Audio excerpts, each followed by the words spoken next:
ओम नमः शिवाय। आप सभी मित्रों का मैं मुकेश कुमार मिश्र एक बार फिर से अपने चैनल एस्ट्रोलॉजी एंड आयुर्वेदा में हार्दिक अभिनंदन करता हूं। और आज आप लोगों के समक्ष एक विशेष आपके किचन की वस्तु को लेकर के आया हूं, जिसका आप लोग प्रयोग फल के रूप में भी करते हैं और सब्जी के रूप में भी करते हैं। और उसका सीधा संबंध आपके सूर्य देवता से है, सूर्य ग्रह से है। सूर्य ग्रह से जितनी भी समस्याएं होती है, लगभग बहुत सारे परेशानी को गाजर अकेले दूर करता है। अतः आप लोग गाजर के विषय में पूर्ण जानकारी प्राप्त कर उसे अपने घर में जरूर ही सम्मिलित करें, और वैसे समय में सम्मिलित करें जब उसका सीजन हो। सीजन अभी चूंकि वर्तमान काल में चल रहा है, इसलिए आज हमारी नजर गाजर पर पड़ी, और गाजर का संबंध सूर्य ग्रह से है। और आज रविवार था, इसलिए हमने इसकी जानकारी आप लोगों को देनी चाहिए। गाजर का प्रयोग किन लोगों को करना चाहिए, किन लोगों को नहीं करना चाहिए, और गाजर के वैज्ञानिक गुण क्या होते हैं, वैज्ञानिक नाम क्या होते हैं, इन तमाम विषयों की जानकारी देंगे। इसके अलावा ज्योतिष शास्त्र में इसका प्रयोग कैसे किया जाए, इन सब बातों की जानकारी देंगे। तो अतः धैर्य पूर्वक इन उपायों को सुने और अपनी जिंदगी में इसे लागू करें, क्योंकि ज्योतिष का मुख्य काम है मार्गदर्शन देना। तो इसी बातों के साथ अब मैं गाजर के विषय में पूर्ण जानकारी देता हूं। तो सबसे पहले गाजर का जो अंग्रेजी नाम है उसे कैरेट के नाम से जानते हैं, और वैज्ञानिक लोग इसे डॉकस कैरोटा के नाम से जानते हैं। इसके अलावा इसकी जो प्रकृति होती है वो उष्ण प्रकृति होती है, लेकिन उष्णता के बावजूद भी वात पित्त और कफ तीनों में ये काम करता है, क्योंकि अग्नि को बढ़ाता है। और अग्नि जब ही बढ़ता है तो मोटापा को भी खत्म करता है, और भोजन में पाचन शक्ति को ही मजबूत करता है, क्योंकि सूर्य से संबंध है और सूर्य का सीधा संबंध पाचन से होता है। और पाचन जब ही आपके बॉडी का अच्छा हो जाएगा तो सारे बॉडी में ऊर्जा का जो निर्माण होगा वो अच्छी तरह से होगा, और ऊर्जा जब मिलेगा तो आप काम भी करेंगे, और काम जब करेंगे तो सामाजिक प्रतिष्ठा भी मिलेगी। अतः जब भी इसका सीजन हो तो इसका प्रयोग करना चाहिए। लेकिन इसमें मुख्यतः दो प्रजातियां होती है। सामान्य तौर पर आप नारंगी रंग का देखते हैं, और इसके अलावा काला रंग का भी एक प्रजाति होती है। तो काला रंग की प्रजाति भी अच्छी होती है। ऐसे लोग जिनमें रक्त की अल्पता होती है उनको ये विशेष फायदा करता है। लेकिन हम जो उपाय बताते हैं वो विशेषता नारंगी रंग वाले का ही बताते हैं, क्योंकि नारंगी रंग सूर्य का रंग होता है और सूर्य की उपायों में ये विशेष काम पड़ता है। तो अतः हम जो उपाय बताएंगे ज्योतिषीय उपाय, उसमें सूर्य की के लिए बताएंगे तो नारंगी का है उसमें प्रयोग करना है। लेकिन वैसे लोग जिनके रक्त में कमी हो या रक्त को ज्यादा प्यूरिफाइड करना हो तो उसमें ब्लैक वाला भी अच्छा काम करता है। अब बात करते हैं कि इसमें मिनरल्स क्या पाया जाता है। इसमें मुख्य रूप से कैल्शियम विशेष रूप से पाया जाता है। 100 ग्राम में करीब 80 mg कैल्शियम पाया जाता है। इसके अलावा कार्बोहाइड्रेट की बात करें तो 100 ग्राम में 10.6 mg पाया जाता है। इसके अलावा फाइबर भी भरपूर मात्रा में पाया जाता है, और सबसे बड़ी बात क्या है कि फॉस्फेट खूब पाया जाता है, 530 mg पाया जाता है। इसके अलावा कैलोरी इसमें कम होता है, 48 करीब कैलोरी होता है।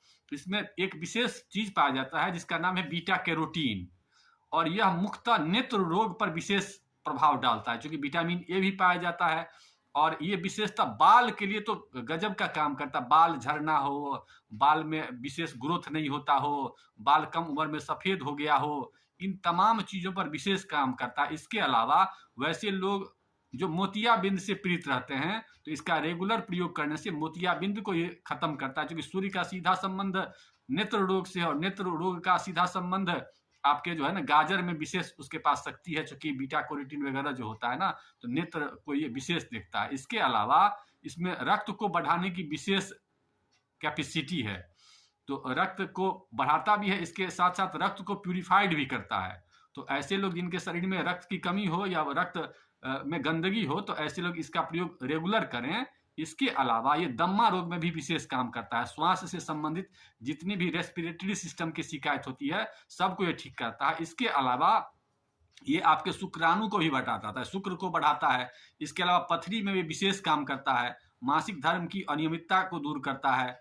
उसके बाद रुकी हुई माहवारी को चालू करने में बहुत ही अच्छा हमने इसका प्रयोग किया है, बहुत अच्छा काम करता है। दिमाग की कमजोरी को भी ठीक करता है, क्योंकि नेत्र से संबंध है तो नेत्र दिमाग को भी इसलिए खूब बढ़िया से काम करता है। अब इनका ज्योतिषीय प्रयोग क्या होगा, इसके अलावा इससे आप किस प्रकार से प्रयोग कर पाएंगे इसकी जानकारी दे देते हैं। लेकिन इससे पहले मित्रों एक जानकारी आप लोगों को और दे देते हैं कि मित्रों अगर आप लोग अपने ज़िंदगी में बहुत सारे ज्योतिषियों से मिले हैं और उसके बावजूद भी आप सटीक उसका विश्लेषण नहीं करवा पाए हैं या सटीक इलाज नहीं ले पाए हैं, तो हमसे एक बार जरूर परामर्श लीजिए। मैं उम्मीद करता हूं कि आपकी जितनी भी इच्छा, अभिलाषा, मनोकामना होंगी और जन्म कुंडली को देखने के बाद उसके विषय में हम अपने आप ही आपको सब कुछ बता देंगे। आपको बताने की कुछ जरूरत नहीं है। आपका नेचर क्या है उसका विश्लेषण पूरा कर देंगे, हर एक ग्रह का विश्लेषण कर देंगे, आपकी क्या एक्टिविटीज है, क्या मिनरल्स है बॉडी में है और इसका क्या उपाय होगा, इन तमाम चीजों को हम बताएंगे। लेकिन उपायों को जो करेंगे, उपायों को करने में कुछ वक्त लगेगा और वक्त जितना बीतता चलाएगा अपने आप में आप डेवलपमेंट करेंगे, लेकिन तब होगा जब मेरी उपायों को पालन करेंगे। क्योंकि मेरा उपाय बिना रत्न का होगा। रत्न पहनने के बाद लोग सोचते हैं कि हमारा काम हो गया, लेकिन हमारा काम ऐसा है जो नित्य में उसको अपनी जिंदगी में लाना है। उसमें कोई आडंबर नहीं है, वो कंप्लीटली विज्ञान है। उस विज्ञान को समझ करके और उस हिसाब से हम आपको बताएंगे। इसके अलावा वैसे विद्यार्थी जो लोग शिक्षण लेना चाहते हैं शिक्षण भी ले सकते हैं। अब उपायों की चर्चा करते हैं कि ज्योतिषीय उपाय इसका क्या किया जाए। वैसे लोग जिनके पिता या पितृकुल से संबंधित समस्याएं हैं और जन्म कुंडली में सूर्य नीच का हो या हाथ में सूर्य पर रेखाएं बहुत कटी फटी हो, तो उनको इसका प्रयोग रेगुलर करना चाहिए। रेगुलर का मतलब है कि जब सीजन हो, लगभग 3-4 महीना तो सीजन रहता ही रहता है। अभी सीजन वर्तमान काल में चल रहा है। अक्टूबर नवंबर के बाद से देखते हैं कि मार्केट में नेचुरल आ जाता है। उसके बाद आप वैसे तो सालों भर मिलता है, लेकिन सालों भर प्रयोग नहीं करना है। जब इसका प्रयोग ठंड में आता है, तो ठंड में चूंकि ठंड की प्रकृति होती है और इसका प्रकृति कुछ उष्ण होता है, तो बॉडी को गर्म करने की जरूरत होती है। इसलिए ठंड में इसका प्रयोग जरूर करें। फरवरी मार्च तक इसका प्रयोग करने में कोई दिक्कत नहीं। नवंबर दिसंबर के बाद से नवंबर दिसंबर जनवरी फरवरी और मार्च तक आप कर सकते हैं, क्योंकि इस समय में सीजन रहता है, नेचुरल रूप से मिलता है। इसके अलावा आप जो प्रयोग करेंगे तो उसका कोई विशेष फायदा नहीं है। अतः अब मैं ज्योतिषीय उपाय की और 1-2 चर्चाएं कर देता हूं। वैसे लोग जिनकी जन्म कुंडली में सूर्य नीच का हो और निगेटिव प्लैनेट हो, तो ऐसे कंडीशन में उस व्यक्ति के ऊपर से 7 बार 7, 5 या 3 विषम संख्या में गाजर लीजिए, उसके ऊपर से 7 बार घुमाइए और उसको किसी पितृकुल के लोगों को दे सकते हैं या किसी नदी में, समुद्र में या कहीं भी आप उसको दे दीजिए। तो उससे आपको सूर्य जनित जो समस्याएं हैं, अगर निगेटिव है तो उसका प्रयोग आप कर सकते हैं। इसके अलावा वैसे लोग जो सूर्य से काफी पीड़ित रहते हैं, उनको सलाद के रूप में बना करके या पिता को दे दीजिए या पितृकुल को दे दीजिए, या हलवा बना करके पिता या पितृकुल के लोगों को दे दें। अगर पिता पितृकुल में से कोई लोग उपलब्ध ना हो, तो चाचा समान जिसको आप मानते हो उन लोगों को भी दे सकते हैं। ऐसा रेगुलर करने से, रविवार को करिएगा तो विशेष फायदा होगा। कुछ ही दिनों में आप देखेंगे कि आपकी सामाजिक प्रतिष्ठा में वृद्धि होने लगी है। इसके अलावा आपके बॉडी में जो अग्नि तत्व का अभाव था, वो अग्नि तत्व पूरा होने लगा है। इन उपायों को करेंगे तो आप विशेष फायदा करेगा। इसके अलावा वैसे लोग जिनको शुक्र की कमी हो बॉडी में, तो ऐसे लोग इसका जूस पिएंगे तो ज्यादा फायदा करेगा। इसके अलावा पथरी की शिकायत वाले को भी सलाद के रूप में प्रयोग करना चाहिए। और वैसी महिलाएं जो मासिक धर्म से पीड़ित रहती हैं, उन लोगों को स्पेशली जूस में थोड़ा सा चूना मिला करके प्रयोग करना है। इसके अलावा किन लोगों को नहीं करना है, तो वैसी लेडी जो प्रेग्नेंट हो उनको प्रयोग नहीं करना है।